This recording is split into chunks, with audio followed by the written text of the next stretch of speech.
کیا نماز، اذکار، دعائیں پڑھنے کے باوجود آپ کے مسائل حل نہیں ہو رہے؟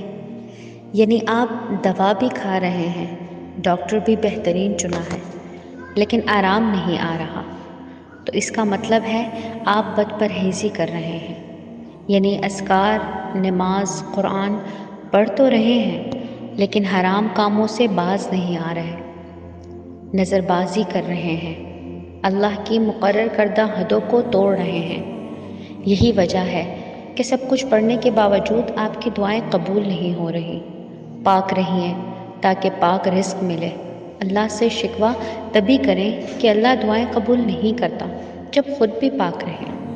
جب ماں اپنے بچے کو کبھی اندھیروں میں نہیں چھوڑتی تو رب العالمین، جس کی رحمتوں کی کوئی حد نہیں، ہم کیسے بدگماں ہو سکتے ہیں؟ صرف وہی ہے دینے والا اور کوئی بھی نہیں۔ آپ جتنی مرضی کوشش کر لیں کہ میں بیمار ہوں، کسی طرح ٹھیک ہو جاؤں، جب تک رب نہ چاہے آپ ٹھیک نہیں ہو سکتے۔ جتنی مرضی دوائیاں کھا لیں، بھروسہ رکھیں صرف رب پہ، وہ رب آپ کو کبھی تنہا نہیں چھوڑے گا انشاءاللہ۔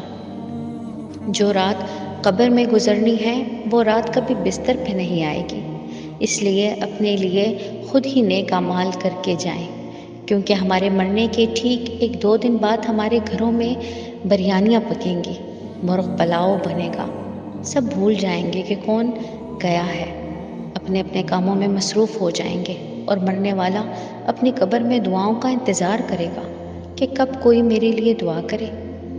اللہ سے دعا ہے کہ ہمارا خاتمہ ایمان پر ہو، آمین۔